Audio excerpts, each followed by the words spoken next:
Está começando o seu Bíblia Fácil, que bom ter você aqui com a gente. Já pega aí sua Bíblia, sua caneta, seu caderninho, para a gente estudar a palavra.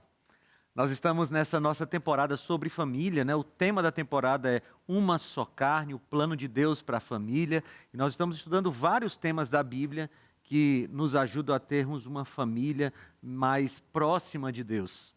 E o tema de hoje é um tema muito fundamental. Vamos falar sobre finanças à luz da Bíblia. Eu não sei se você sabia, mas a Bíblia fala muito sobre dinheiro. E hoje nós vamos descobrir alguns princípios aqui para que a nossa família tenha mais controle financeiro, para que a gente possa ter mais sucesso nessa área da vida também. Aliás, é muito importante entender dessa área das finanças à luz da Bíblia, porque tem muitas famílias se desfazendo, muitos casamentos acabando por causa de questões financeiras. As estatísticas mostram que uma grande quantidade dos divórcios no Brasil tem motivos financeiros. Isso é preocupante, né? Mas a Bíblia nos ajuda a lidarmos com essa questão também. E eu convido você a ficar com a gente aqui para a gente estudar. Sejam bem-vindos, gente. Hoje nós vamos falar de um assunto que tem um especialista aqui, né? Então eu já vou falando que eu vou falar da luz da Bíblia. Mas o Pedro, você é consultor financeiro. Fala aí para a gente de novo. Pode falar no microfone aí. Fala um pouquinho da sua atuação financeira. Consultor financeiro. Consultor financeiro. Você trabalha com empresários, não é isso? Pessoa física e jurídica. Olha aí. Então você vai me dando uma ajudinha aí também. Com mas certeza. Eu vou Vamos falando junto. aqui à luz da palavra. Nós vamos estudar sobre esse assunto. Gente, o assunto das finanças realmente é um dos assuntos que mais tem separado casais. As estatísticas mostram que finanças abaladas abalam o relacionamento. E isso é muito preocupante, né? Mas vamos orar. Vamos orar e eu já deixo você falar se você quiser, Pedro. Tá bom? Mas vamos orar. Senhor Deus, nós queremos aprender mais uma vez, a partir da Tua palavra, sobre como termos uma família equilibrada. E dessa vez, Senhor Deus, nós vamos estudar sobre finanças. Esse é um assunto que é do Teu interesse, o Senhor deixou muita coisa na Bíblia sobre isso, e nós queremos aprender contigo como termos finanças mais equilibradas. Te peço que o Senhor esteja conosco, nos batize com Teu Santo Espírito, em nome de Jesus. Amém. Amém. Você já está com o microfone aí, Pedro? Se você quiser já começar fazendo a sua contribuição. Vou começar então com os 3 Gs, que são esses Gs impactantes. O primeiro G seria o gasto, o segundo G, o ganho, e o terceiro, governo. Quando você ganha, você gasta e depois você governa. Entende? Tem um ciclo. Então, a maioria das vezes, as pessoas identificam que o que ela ganha pode ser gasto, mas não. Tem que ter reserva, tem que ter o controle financeiro, tem que ter uma planilha de custo do que ela tem de despesa durante o mês, para ela não se perder no meio do caminho. Isso eu estou falando da pessoa física. Acontece muito, e as pessoas se perderem, e quando ela acorda, ela está gastando mais do que está ganhando. E talvez esse... Pode terminar, pode concluir. Porque também não tem uma planilha, não tem um aplicativo para orientar, não tem um orçamento do que funciona no mês. Geralmente eles vão gastando o cartão de crédito, não anota lugar nenhum. E vão esperando a surpresa, né? De qualquer jeito. No final do mês a gente entrega para Deus. Mas olha, a gente pode entregar tudo para Deus, mas não entregue a surpresa do cartão de crédito para Deus não, né? Vai controlando as coisas que precisam ajustar. E a gente vai ver na Bíblia isso, Pedro, hoje, porque a Bíblia fala muito sobre dinheiro. Nossa série sobre Uma Só Carne envolve também essa questão das finanças na família cristã. Amigos, ao contrário do que muitos pensam, Deus deixou muitas orientações financeiras na Bíblia. E eu preciso falar uma coisa para vocês. Muitos pastores, padres, muitos líderes religiosos, eles têm deixado de falar dos temas financeiros da Bíblia, ou dos temas bíblicos que falam das finanças, porque tem muita gente usando a Bíblia para enganar as pessoas do ponto de vista financeiro. Tem muita gente, infelizmente, desenvolvendo teologias por aí que não são bíblicas, mas que têm levado muita gente a desconfiar das instituições religiosas. Por quê? Porque tem gente ensinando finanças, dizendo que é coisa bíblica, mas não é da Bíblia. Bem, eu me propus, e aqui no Bíblia Fácil, na Novo Tempo como todo, a gente se propõe a falar do que a Bíblia fala sobre finanças. E a Bíblia é muito equilibrada sobre finanças. Né? E eu convido você de casa, se você tem algum tipo de preconceito, quando você vê uma igreja falando sobre finanças, Busque na Bíblia, porque a Bíblia tem um equilíbrio perfeito sobre esse assunto e a gente vai buscar esse equilíbrio aqui, tá bom? Muito bem. Amar também é cuidar das finanças da família, né? Como eu falei para vocês, tem muitas famílias em crise, porque chega no fim do mês, como o Pedro descreveu aqui, e não tem o dinheiro para pagar o cartão de crédito, não tem como pagar a escola das crianças, a criança está precisando de um sapato, não tem uma reserva para comprar um sapato. Essas coisas abalam, né? Minha avó dizia assim, quando a crise entra pela porta, o amor sai pela janela, né? Bem, eu não sei se é verdade isso que minha avó falava, mas que abala o casamento, abala. Que abala a família, abala. A gente precisa ter esse controle, né? O pastor Hernandes Dias Lopes, naquele mesmo livro que eu mencionei da outra vez, Mensagens Selecionadas para a Família, ele diz assim, problemas financeiros têm sido uma das principais causas de brigas, contendas e divórcios. Gastar mais do que se ganha, viver de empréstimos e pagando juros, representa um grande perigo para a família. A dívida coloca um tremendo peso sobre o relacionamento familiar. Tá bom? Muito bem, a gente vai começar o nosso estudo sobre finanças, descobrindo ou relembrando a quem pertence o nosso dinheiro. Você está aí com a sua Bíblia, por favor, abra em Salmo 24, tá bom? A quem pertencem os recursos financeiros? A quem pertencem esses recursos que nós temos na terra? Nós vamos ler o Salmo 24, versículo 1. O texto bíblico diz assim: ao Senhor pertence a terra e a sua plenitude, o mundo e os que nele habitam.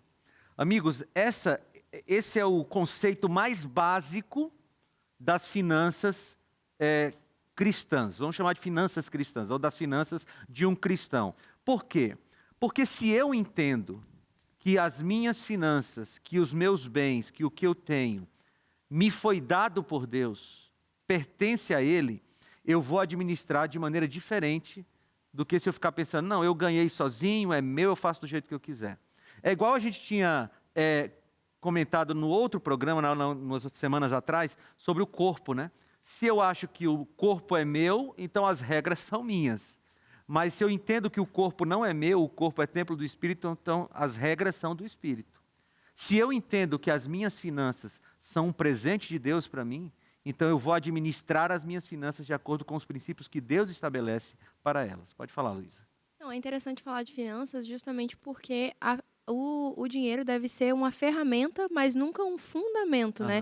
A gente vê muito hoje em dia cristãos negligenciando até mesmo a família, trocando prioridades, e lá em Mateus vai falar que onde estiver o nosso tesouro, ali vai estar o nosso coração.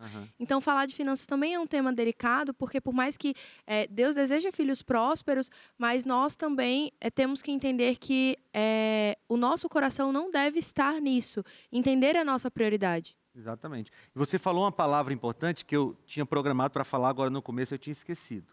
Veja, a Bíblia, e você vai perceber isso, a Bíblia não tem nenhuma condenação a pessoas que são bem-sucedidas financeiramente. Tá? Porque, assim como aconteceu com o sexo, de alguma forma aconteceu com o dinheiro. Se ligou a prosperidade financeira a algum tipo de pecado. Não existe condenação nem para a pobreza, nem para a riqueza, tá? Porque assim, se você de casa, você tem uma boa condição financeira, não há pecado nesse fato. E se você não tem uma boa condição financeira, você tem um dinheiro bem curtinho, isso não significa que você é amaldiçoado por Deus, tá? Porque senão a gente vai para extremos que são muito perigosos. Aquele extremo que está por aí no mundo, eu já dou a palavra para vocês, tá? Que está aí no mundo cristão. Quem tem muito dinheiro foi abençoado por Deus. E quem tem pouco dinheiro é porque não está abençoado por Deus. Isso não é bíblico. Isso não é bíblico. Tá bom? A prosperidade que a Bíblia fala, especialmente em Malaquias capítulo 3, a gente vai estudar esse texto, ela não se limita à prosperidade financeira. Porque tem gente que tem muito dinheiro e não é próspero. Por quê? Porque tem deficiência em muitas outras áreas. Então, a gente vai ver isso ao longo do programa, mas é bom deixar isso claro, né? Bem, não sei quem pegou o microfone primeiro. Vai lá, depois você fala. Eu costumo dizer que o dinheiro não é inimigo da fé, né? Não. Ele é o teste do nosso coração. A Bíblia fala de dois senhores. Um Senhor com um S maiúsculo, que é o nosso Senhor Jesus, E o Senhor, né, que é o Deus do dinheiro, que é o Mamon, e nós precisamos guardar, acima de tudo, o nosso coração. É isso mesmo. Porque quando, pastor, o Senhor encontra em nosso coração um coração realmente adorador, quebrantado no Senhor, Ele nos dá riqueza. Provérbios 22, 4 diz que o galardão da humildade e do temor do Senhor é riqueza, honra e vida. Então, eu acredito muito na riqueza para os filhos de Deus, principalmente para ser mantenedores do reino. Né? Aqui a gente vê no Novo Tempo os Anjos da Esperança. E nós somos lá de Alphaville, eu e meu marido, né, aqui de São Paulo, e nós vivemos uma ambiência de muita riqueza, é uma ambiência de muita prosperidade. E o Senhor nos colocou naquele lugar justamente para ativar no coração dos reis, porque são reis, né? A Bíblia fala que o Senhor vai nos colocar em lugares onde tem reis e sacerdotes. E esses reis são pessoas que o reino também precisa alcançar. Eles precisam ser alcançados pelo Senhor Jesus. Até mesmo porque o ministério de Jesus foi mantido, e ele é mantido até hoje por pessoas que têm muita riqueza. Mas recebe bênçãos para abençoar. Né? Exatamente. O que a gente precisa é guardar o nosso coração, como diz Provérbios, né? Aline, pode falar. O pessoal condena muito a questão da prosperidade, né, no ambiente cristão, usando aquele versículo sobre a agulha, sobre a mais fácil. Aí eu queria que o pastor esclarecesse, porque é um argumento que eles falam muito sobre o rico. Quando Jesus fala é mais fácil um rico, um camelo passar pelo fundo de uma agulha do que um rico herdar o reino do céu, é no contexto de um rico que ama a sua riqueza. Né? Não esqueçam, por exemplo, do jovem rico. Bem, eu nem tinha programado para falar isso, mas eu acho que é legal. Já te dou a palavra, Pedro. Abre a Bíblia aí em Mateus capítulo 18. Aqui, eu acho que esses dois capítulos aqui esclarecem bem essa parte que você levantou aí, Aline. Mateus não, Lucas. Lucas capítulo 18. Tá? Lucas capítulo 18 e Lucas capítulo 19. Veja como a Bíblia foi construída de maneira muito sábia, né? Inspirada pelo Espírito Santo. Em Lucas capítulo 18, do versículo 18 ao versículo 23, você tem um rico, certo? O jovem rico.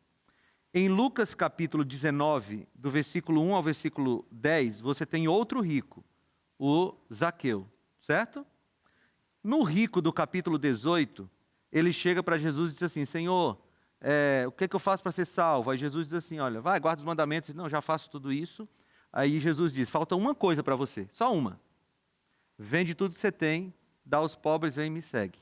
Aí a Bíblia diz que esse rico saiu triste porque ele era dono de muitas riquezas. Ele amava as riquezas e não a Jesus. No capítulo 19, você tem um rico que Jesus não pediu para ele vender tudo que ele tem, Zaqueu. Mas quando ele encontra Jesus, ele diz assim, Senhor, vou dar metade dos meus bens aos pobres e com a outra metade eu vou pagar todo mundo que eu devo, que eu enganei. Aqui você tem dois ricos. Um vai ser salvo e o outro não. Por quê? Porque um amou mais a Jesus e o outro amou mais as riquezas. E aqui está o ponto.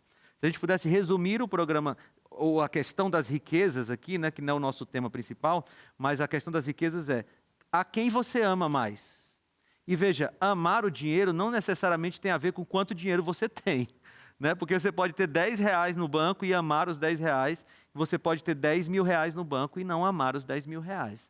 Não quer dizer, não é quantidade, né? Mas não há nenhum tipo de problema em Deus com a questão das riquezas. Mas vamos lá. A Deus pertence todas as coisas. Ageu 2,8, Deus diz assim, minha é a prata, meu é o ouro, diz o Senhor dos Exércitos. É dele, as coisas pertencem a ele. 1 Crônicas 29, 11 e 12 diz assim, teu Senhor é o poder, a grandeza, a honra, a vitória e a majestade, porque teu é tudo o que há nos céus e na terra. Teu, Senhor, é o reino, e tu te exaltaste como chefe sobre todos. Riquezas e glórias vêm de ti. Tu dominas sobre tudo, e na tua mão há força e poder. Contigo está o engrandecer e dar força a todos. Veja, é muito claro na Bíblia que as riquezas pertencem a Deus. E eu vou já falar de uma palavra que é muito importante, que é a palavra mordomia. Né? O que é mordomia? É você cuidar daquilo que é de Deus. O seu corpo é de Deus e as suas riquezas, e eu gosto dessa expressão, as riquezas e a glória vêm dele. Por isso que quando alguém tem algum tipo de glória, né, algum tipo de destaque na terra, ou algum tipo de recurso financeiro, de bons recursos financeiros, essa pessoa precisa entender que ela deve atribuir a sua glória, deve atribuir a sua riqueza a Deus. E isso é um antídoto contra o orgulho.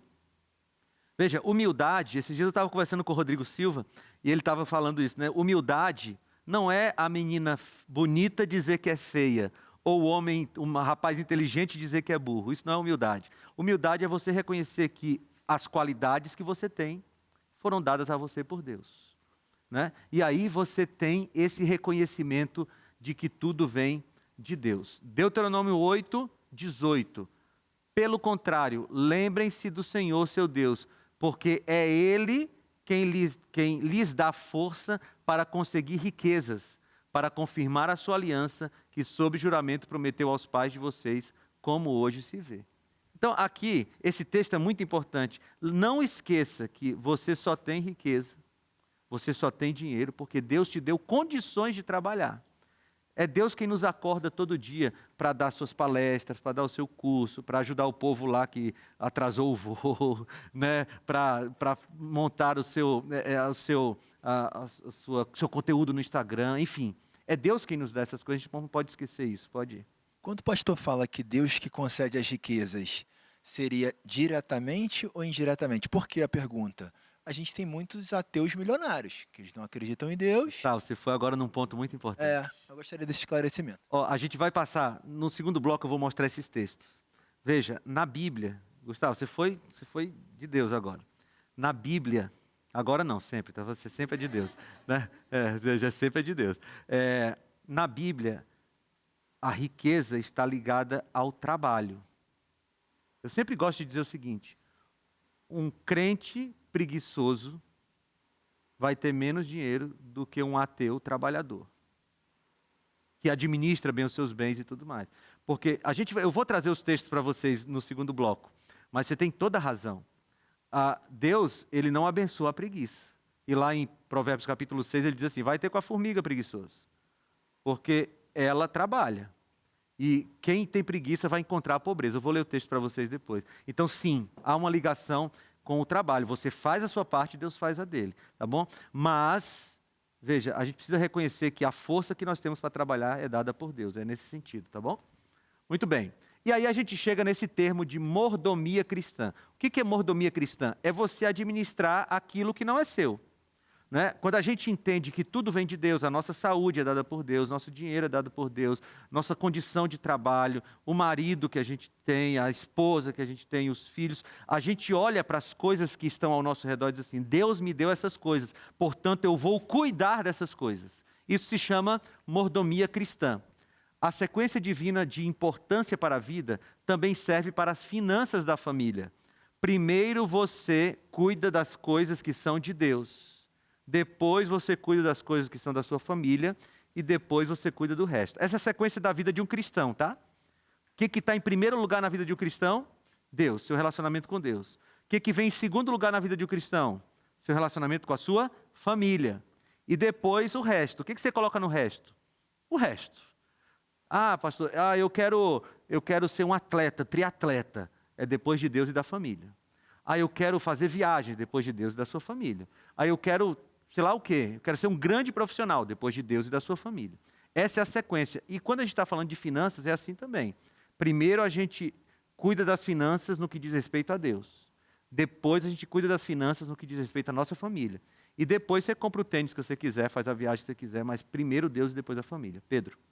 Quando o pastor trouxe essa ordem de prioridades, né, me lembrou muito uma frase que eu escutei que me marcou muito.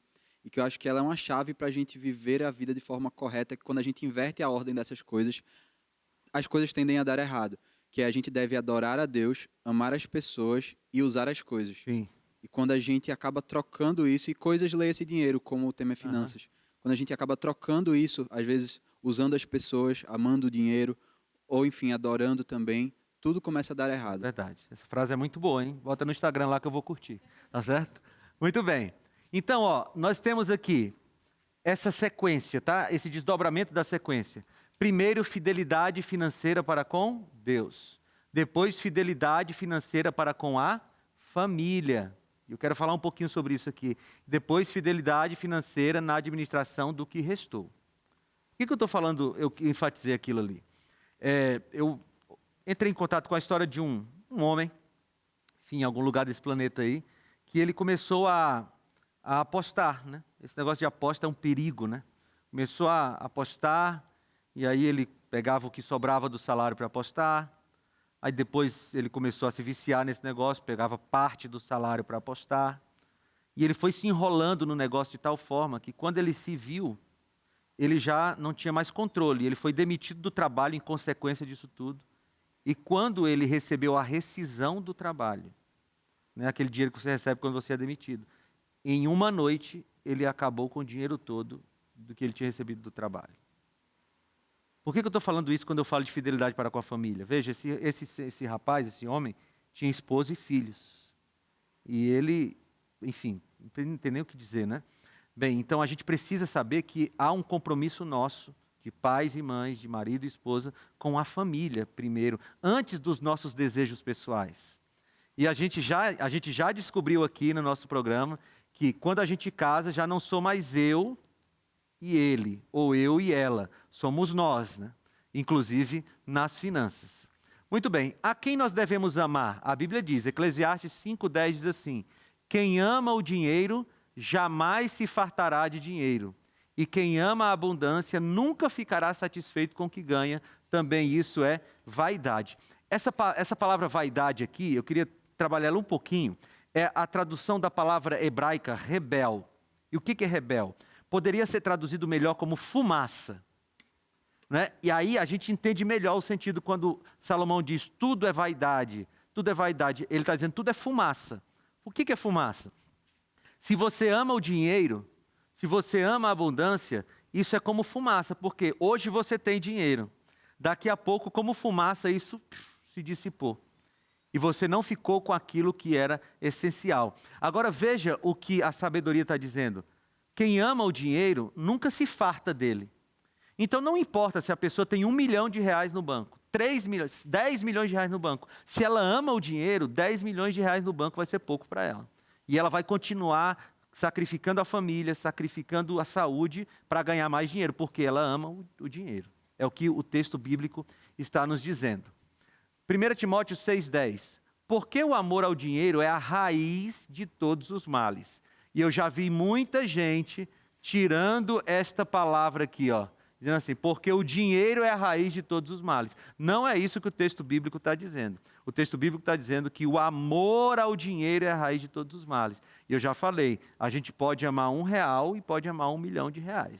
Né? O amor ao dinheiro é a raiz de todos os males. E alguns nessa cobiça se desviaram da fé e atormentaram a si mesmos com muitas dores. E quantas histórias nós poderíamos contar que são públicas de pessoas que trouxeram muitas dores sobre si porque queriam mais dinheiro, queriam acumular mais e acumular mais. Né? Muito bem, Mateus 6,24 também nos ajuda. A Samela citou esse texto, né? Ninguém pode servir a dois senhores, porque ou irá odiar um e amar o outro, ou irá se dedicar a um e desprezar o outro. Vocês não podem servir a Deus e às riquezas. A gente, como o Pedro citou ali a frase, a gente serve a Deus e usa as riquezas. Usa as riquezas para quê? Para abençoar outras pessoas. Eu acho que eu falei para vocês lá nos primeiros programas de Abraão, né? Vamos nesse texto lá. Gênesis capítulo 12. Gênesis capítulo 12, no chamado de Abraão. Gênesis 12, a partir do versículo 1, diz assim: O Senhor disse a Abraão, sai da tua terra, da tua parentela e da casa do seu pai e vá para a terra que lhe mostrarei. Farei de você uma grande nação e o abençoarei e engrandecerei o seu nome. Seja uma bênção. Abençoarei aqueles que o abençoarem e amaldiçoarei aqueles que o amaldiçoarem. Em você serão benditas todas as famílias da terra. Veja essa frase, seja você uma bênção. Então Deus deu muita riqueza para Abraão? Deu. Mas para ele ter riqueza? Não, para ele abençoar as outras pessoas. Para ele ser uma bênção. Hebreus 13:5. Que a vida de vocês seja isenta de avareza. Contente-se com as coisas que vocês têm. Porque Deus disse, de maneira alguma deixarei você, nunca jamais o abandonarei. Aqui tem um princípio interessante, que é o contentamento. Contentamento. Lembra lá de Eclesiastes que a gente leu? Quem ama o dinheiro nunca está satisfeito. Veja, aqui não é acomodação, é contentamento.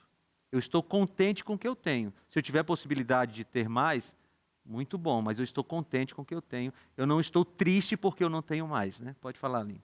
Nessa parte, né, contentem-se com o que as coisas que você tem. Eu acredito que esteja ligado ao desfrute também, porque é como o pastor falou, tem muita gente que é rica, mas não é próspera. Tem muita diferença nisso. Até na origem daquele dinheiro, se realmente aquilo vai te satisfazer como pessoa, a sua família, o desfrute, a prosperidade, para o dinheiro não acabar sendo uma escravidão e você não virar servo dele, ao invés de desfrutar a bênção que Deus permitiu na sua vida de tê-lo. Eu trabalhei, teve um tempo que eu fui professor, antes de ser pastor, eu trabalhei com um professor que era um professor muito bom na cidade lá. Mas ele dizia assim, olha, eu não tenho tempo de gastar o dinheiro que eu ganho. Ele dava muita aula. Eu peço minha mãe para pagar minhas contas, porque eu não tenho tempo de ir na lanchonete para comer alguma coisa com o dinheiro que eu ganho. Porque ele trabalhava tanto que não tinha como desfrutar do dinheiro, né? Muito bem. 1 Timóteo 6, 17 a 19 diz assim, exorte os ricos deste mundo a que não sejam orgulhosos, nem depositem a sua esperança na instabilidade da riqueza, mas em Deus, que tudo nos proporciona ricamente para o nosso prazer. Que eles façam o bem. Olha aqui o que a Bíblia fala para os ricos.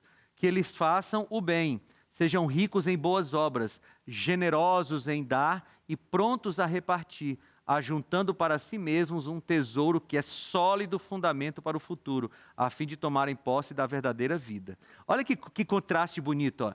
Aqui ele fala, não, diga para os ricos não colocarem a sua esperança na instabilidade da riqueza.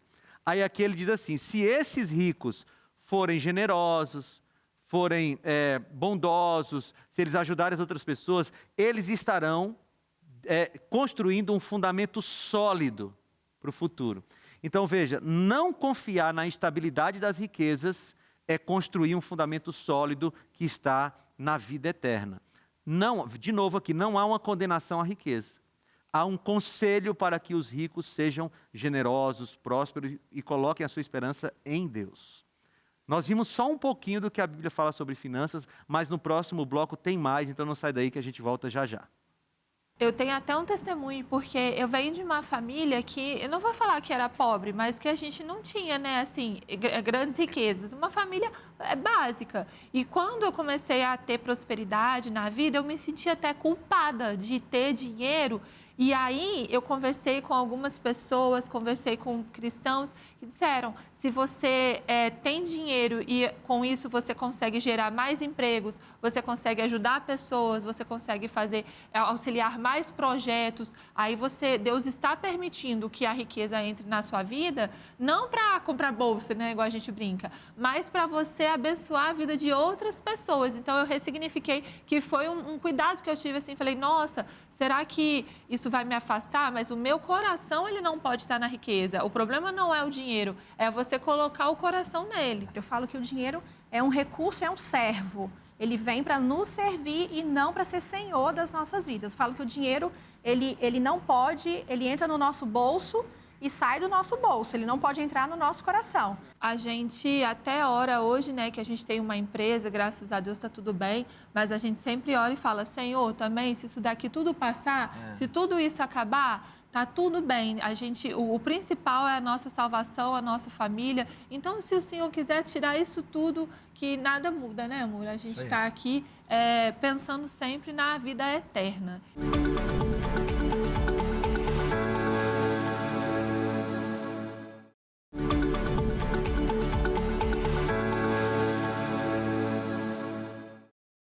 Estamos de volta com o seu Bíblia Fácil, falando hoje sobre finanças e a vida familiar. E eu quero te oferecer este guia de estudo aqui, que é a nossa revista Esperança Lar Doce Lar, que é um lançamento do Novo Tempo, né? Foi lançado recentemente, e nós estamos enviando para a casa de todos aqueles que querem sem cobrar nada. Aí nós aproveitamos e agradecemos aos Anjos da Esperança que nos dão condições de enviar essa revista. Você sabe quantas revistas nós imprimimos, mais ou menos? Cerca de entre 30 e 50 mil a gente imprime já para ter estoque para mandar para as pessoas. E cada uma dessas revistas custa, sim, cerca de R$5 cada uma delas para ser produzida, e impressa e enviada. Então, veja, os Anjos da Esperança nos dão condições de enviar milhões de revistas, milhões de reais em revistas todos os anos. A gente envia aqui da Novo Tempo mais ou menos 600 mil revistas por ano.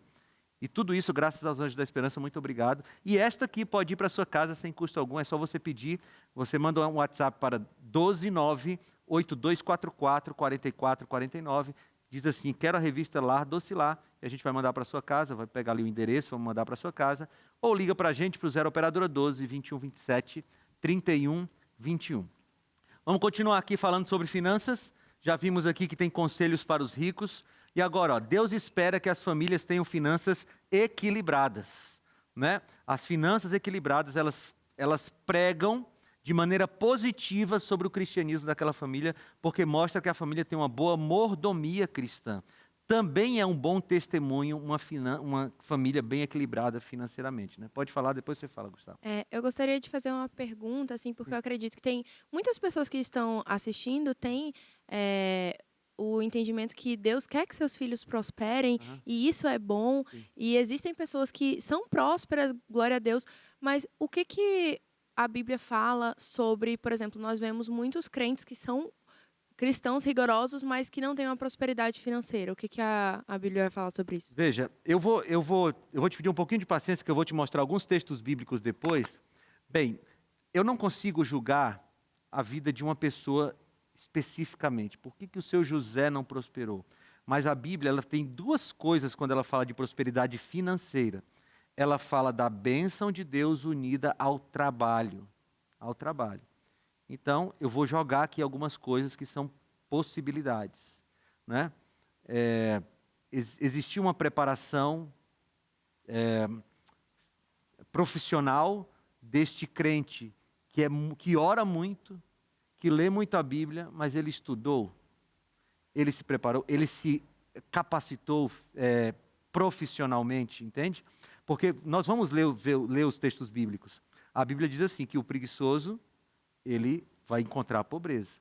Então, há uma ligação entre se aplicar no trabalho e ganhar riqueza, sim, na Bíblia. Mas eu não quero dizer, e você não me entenda mal aí da sua casa, que você não tem dinheiro porque você não trabalha muito, eu não estou dizendo isso. Mas a Bíblia diz que há uma ligação entre a bênção de Deus e o esforço pessoal. E aí cada um precisa fazer a sua avaliação, né? É muito difícil você falar de uma pessoa específica, mas no geral é isso. Você queria falar? Depois você fala, Samuel. O tema central aqui da nossa temporada é uma só carne, correto? Sim.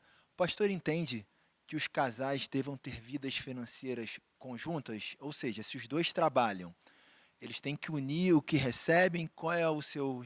A gente pode até abrir uma particularidade nossa, que a gente é um casal cristão, que a gente tem uma empresa junto, mas o Gustavo, ele tem a parte dele, eu tenho a minha. É claro que as contas de casa, a gente paga junto, mas eu tenho meu salário, ele tem o dele, mas a gente veio aberto para essa temporada para ver o que a Bíblia diz, porque se a gente entender que é da vontade do Senhor... Só um complemento, até porque se ela quiser dar 5 mil numa bolsa, eu não vou ficar bravo com ela. Se eu quiser gastar 3 mil em outro objeto que para ela não seja relevante, então, a partir desse princípio, nós entendemos para que evite uma possível... Porque os casais brigam muito, né? Vou comprar alguma coisa, vai gastar dinheiro com isso. Então, a gente fez para ter essa liberalidade. Veja, a Bíblia não tem um conselho específico sobre tem uma mesma conta, né? É uma conta conjunta.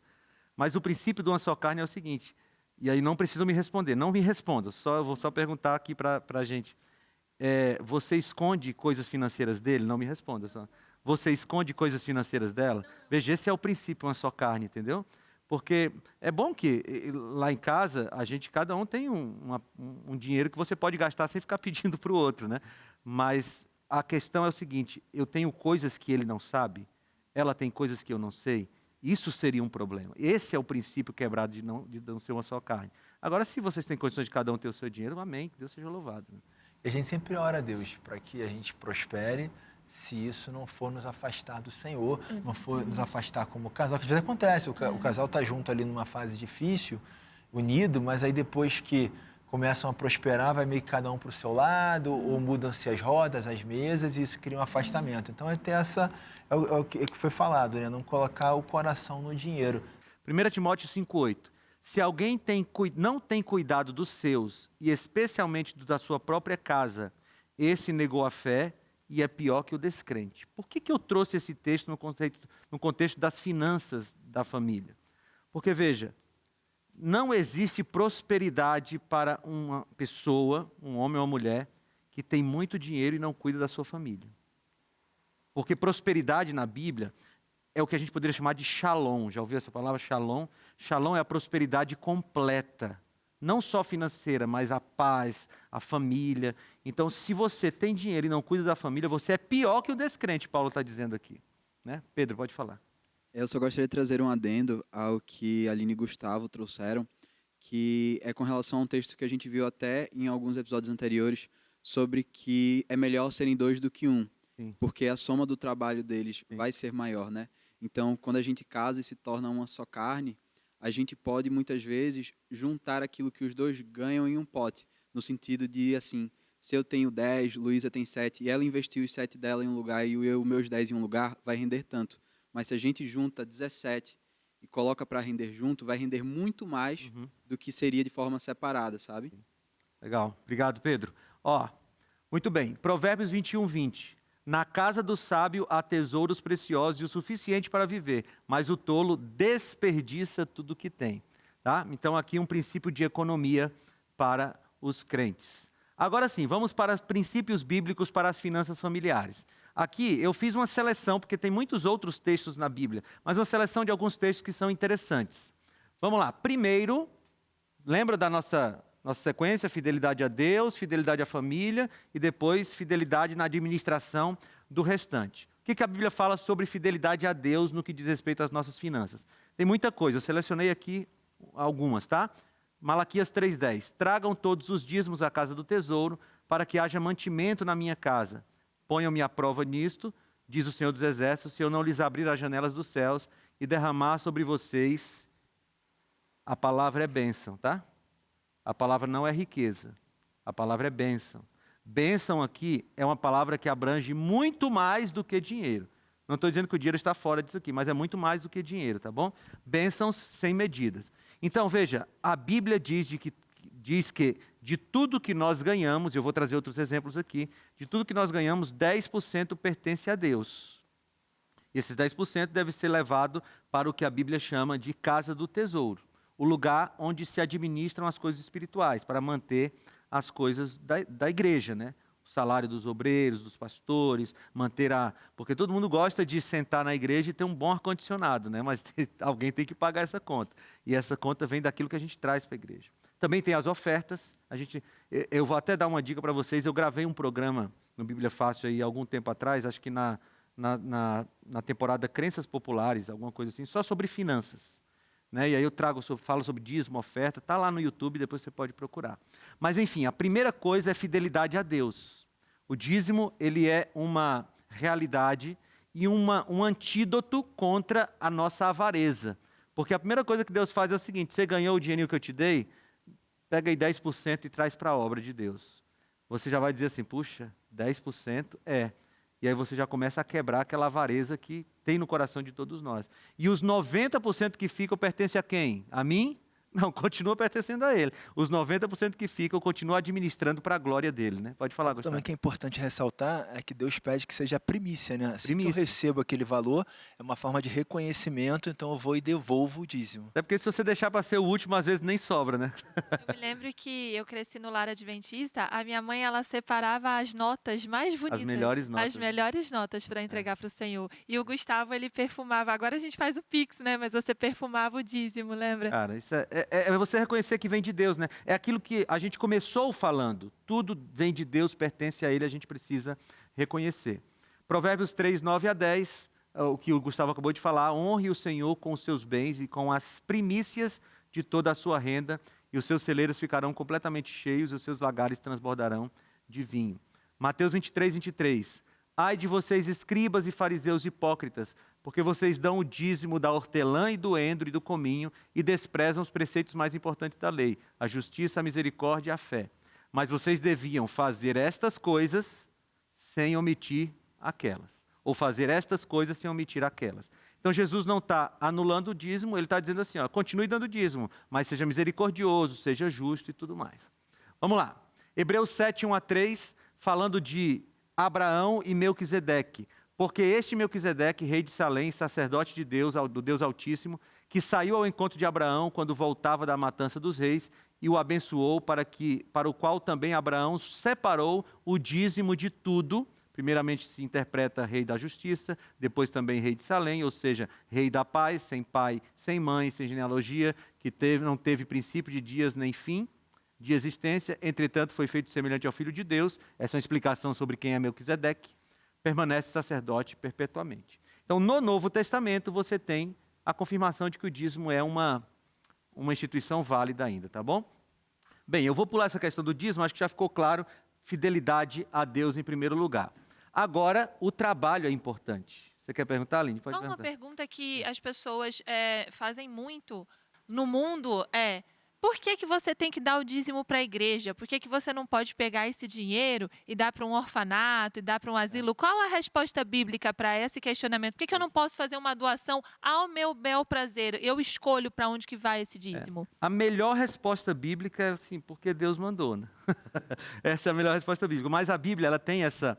Se você olhar o livro de Levíticos, eles traziam o dízimo para o templo e os judeus tinham um segundo dízimo com o qual eles davam parte de oferta e parte ajudavam os pobres. Então, a Bíblia inteira, ela revela o seguinte: os 10% que Deus pede, esse é para manutenção da pregação do Evangelho. E quem queria ajudar o outro, ajudar os pobres, tirava isso da sua parte da oferta, dos 90% que ficaram. Tá? Porque a resposta de Deus é clara, assim: tragam os dízimos para a casa do tesouro. Né? É a melhor resposta que a gente poderia dar. Agora, o trabalho é importante. Né, aquilo que a gente falou. Vamos lá, olha. Provérbios 6, 6 a 11. Vai ter com a formiga, ó preguiçoso. Observe os caminhos dela e seja sábio. Não tendo ela chefe, nem oficial, nem comandante. No verão prepara a sua comida. No tempo da colheita ajunta o seu mantimento. Ó preguiçoso, até quando vai ficar deitado? Quando se levantará do seu sono? Um pouco de sono, um breve cochilo, braços cruzados para descansar, e a sua pobreza virá como um ladrão. A miséria atacará como um homem amado. Armado. Você vê aqui que a pobreza está ligada à preguiça, que tem oposição ao trabalho. Você percebe que nesse texto aqui não existe uma palavra que diz assim: olha, Deus abençoou a formiga, ou Deus abençoa aquela pessoa e por isso ele é próspero. Aqui há uma ligação direta entre o trabalho e ter comida, porque a formiga trabalha no verão para guardar a sua comida, e o preguiçoso que vai ser atacado pela miséria. Há uma ligação muito forte. Provérbios 10, 4. Quem trabalha com a mão ociosa fica pobre, mas o que trabalha com diligência enriquece. Gente, esse texto aqui, ele fundamenta aquilo que eu falei, né? O crente preguiçoso vai ser pobre, ou vai ter pouco dinheiro, ou não vai ter como se sustentar. E um ateu trabalhador vai ter condições de sustentar a sua família. Tá? Porque está aqui, olha, quem trabalha com a mão ociosa fica pobre, mas o que trabalha com diligência enriquece. E amigos, às vezes eu fico falando assim do crente preguiçoso, mas já conheci uns 2 ou 3 por aí. Assim, o cara, né? Já conheceu alguns também, né? Pois é. Assim, eu vou orar para Deus me mandar, mas o cara não distribui. Eu estou desempregado, o que você fez hoje de manhã? Não, eu fiquei assistindo televisão. Né? O cara não saiu para distribuir um currículo, não fez um curso novo, não se aprimorou. Tem crente preguiçoso, e crente preguiçoso vai cair na pobreza. É o que a Bíblia diz. E um ateu, o cara não quer nada com Deus, mas ele é trabalhador, ele estudou, ele vai lá, ele vai ter o dinheiro dele. É isso que a Bíblia está dizendo. E a palavra diz que o povo, né, o meu povo, tem sofrido por falta de conhecimento, né, porque não tem buscado conhecimento. Eu falo que tudo vem do céu, mas nada cai do céu. Eu vejo na área do meu marido, né, sobre a questão de finanças, de investimentos, as pessoas têm muito bloqueio, têm muitas crenças, né, e falta de conhecimento em investir, em gerar investimento, em gerar crédito, né, meu amor? E a gente vê a dificuldade do cristão em romper, em empreender, por exemplo, a empresa crescer, multiplicar, pegar investimento, capital de giro. Por quê? Porque falta conhecimento, tem muita crença e acaba não prosperando, porque tem medo. O medo bloqueia, o medo, sabe? Bloqueia. Essa é uma coisa muito importante que você falou. É preciso buscar conhecimento nessa área, né? A gente tem os conselhos bíblicos e se você tem dificuldade com finanças, procure ajuda, procure um profissional, leia um livro, vai buscar um curso, alguma coisa assim, para administrar melhor, né? O Pedro quer falar, depois a Aline. Isso, pastor, então, no caso do casal, o cônjuge também, seria muito bom a transparência entre os dois Sem nas dúvida, finanças. sem Tem dúvida. É que uma ser só carne. conversado, tem que ser discutido o casal. Porque se o marido retém algumas informações, a esposa, ela tem um poder muito grande em oração. O que você está precisando, meu bem? Vamos conversar, vamos sair do buraco juntos, né? Mas quando retém esse tipo de informação, acaba atrapalhando a bênção chegar. Eu acrescentaria ainda os filhos, sabe? Eu tenho me preocupado muito em ensinar educação financeira para os meus filhos, para que eles possam crescer sabendo dessas coisas, né? A gente tem poucos minutos, mas tem a Aline e a Luísa. Vai lá, Aline. Então, é diferente você trabalhar muito e trabalhar certo. Uhum. É o que a Samila falou. A gente conhece pessoas que trabalham, né, com muita força, mas elas não procuram buscar conhecimento, criar novas habilidades para trabalhar. Às vezes você trabalharia até menos, mas se você tivesse uma estratégia naquilo que você está fazendo. É verdade. Luísa, pode falar.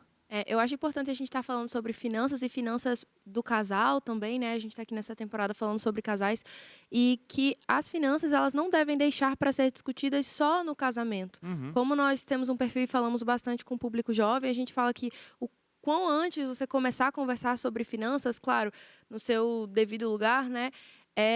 A vida financeira do casal vai ser mais fácil. Com certeza. E já quem está noivo aí, namorando, observe se o rapaz é trabalhador, né? Porque depois que casar o negócio fica difícil. Olha lá, Provérbios 13:4. O preguiçoso deseja e nada tem, mas o desejo dos que se esforçam será atendido. É Bíblia. Eu nem vou explicar, porque está claro aqui esse negócio, né? 2 Tessalonicenses 3:10-12. Porque quando ainda estávamos com vocês, ordenamos isto. Se alguém não quer trabalhar, também não coma. Esse aqui é o apóstolo Paulo. Você vai discutir com o apóstolo Paulo? Eu não vou.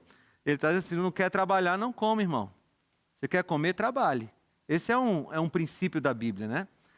Provérbios 19:15. A preguiça faz cair em sono profundo e o ocioso passará fome. Tudo da Bíblia aqui, gente, ó. Eclesiastes 10:18. Por causa da preguiça o teto desaba e por causa dos braços cruzados a casa tem goteiras. Deixa eu ir para frente aqui, ó. Provérbios 13:11. A riqueza obtida com facilidade, essa diminui, mas quem a ajunta pelo trabalho, esse haver aumentar. Bem, teria muitas outras coisas para falar sobre finanças na família, mas os princípios aqui são muito claros. Eu acho que a gente pode relembrar aquilo que a gente falou no começo.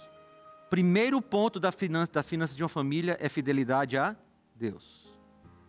Porque quem não é fiel a Deus não vai poder pedir de Deus esta bênção sobre o seu trabalho, sobre a sua vida. Então, fidelidade a Deus. Deus tem promessas para os seus fiéis. Depois, fidelidade à sua família. Cuidar das finanças de tal forma que a família seja beneficiada. E eu falo isso com muita força, porque eu já conheci gente que dá prioridade mais aos seus hobbies pessoais. E às vezes os filhos estão precisando de coisas, a esposa está precisando de coisas, a casa está precisando de coisas, mas ele tem todas as coisas do seu hobby, enquanto a casa está padecendo. Então, fidelidade a Deus, fidelidade à família e depois fidelidade na administração do restante. Eu sei que no nosso país, infelizmente, tem muita gente sofrendo com problemas financeiros, muitas famílias sofrendo com problemas financeiros. Meu conselho para você é você ir em duas frentes. Primeiro, busque a Deus na palavra para você descobrir o que Deus espera de você financeiramente. A gente mostrou algumas coisas aqui. E segundo, seja diligente no seu trabalho. A Bíblia nos deixa essas duas coisas. E a gente precisa fazer planejamento financeiro. Aliás, eu vou te dar uma dica. Procure ajuda. Do mesmo jeito que a gente está doente emocionalmente, procura um psicólogo. A gente está doente fisicamente, procura um médico. A gente está doente financeiramente, a gente procura um profissional das finanças para ajudar. Deus quer que você tenha equilíbrio financeiro. Eu espero que esse programa tenha ajudado você. Vai falando com Deus sobre isso enquanto você ouve esse hino.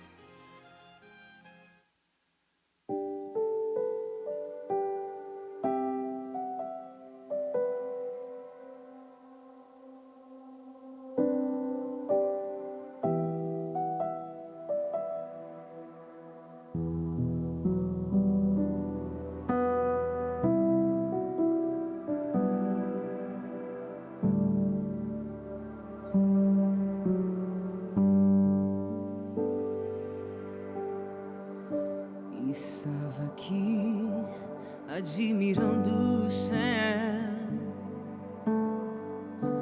tentando imaginar você, vendo a beleza de tua criação, me deu vontade de te ver. Você deve ser tão lindo, o seu rosto tão amável, tão incrível que jamais eu poderia explicar. Se o mar já me extasia, se o céu já me impressionar, o que eu irei sentir quando no céu eu te olhar? Mas eu só sei que meu desejo é ver você. Mas o meu maior desejo é ver você. Enquanto a terra é o meu lar, eu vou viver esperando pra te ver.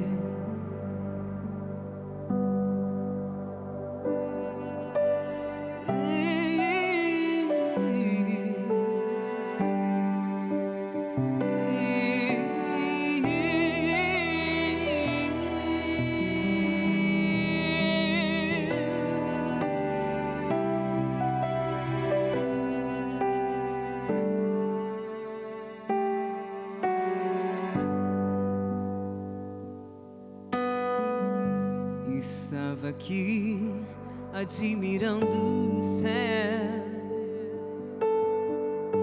tentando imaginar você, vendo a beleza de tua criação, me deu vontade de te ver. Você deve ser tão lindo, o seu rosto tão amável, tão incrível que jamais eu poderia explicar. Se o mar já me extasia, se o céu já me impressionar, o que eu irei sentir quando no céu eu te olhar? Mas eu só sei que meu desejo é ver você. Mas o meu maior desejo é ver você. Enquanto a terra é o meu lar, eu vou viver esperando pra te ver. Mas o meu maior desejo é ver você. Mas o meu maior desejo é ver você. Enquanto a terra é o meu lar, eu vou viver esperando pra te ver.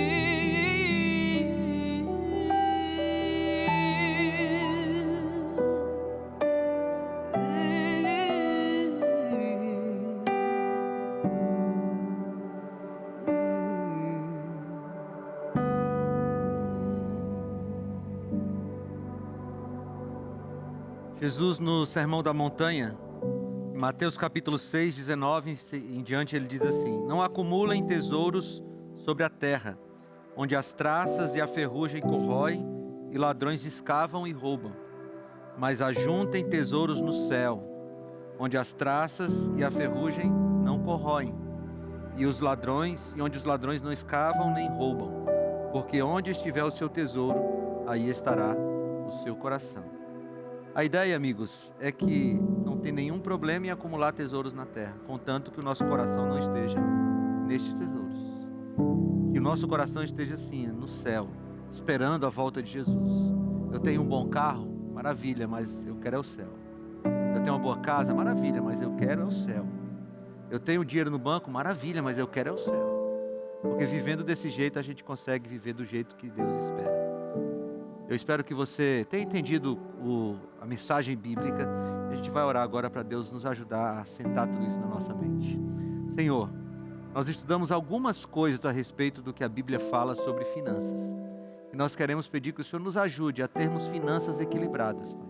Se eu estou aqui orando com alguém que está passando por uma crise financeira, por favor, Senhor Deus, abre a mentalidade dessa pessoa para que ela possa entender como sair desse engodo e que ela possa ter uma estabilidade financeira para a Tua glória também, Senhor. Nós te pedimos isso em nome de Jesus. Amém.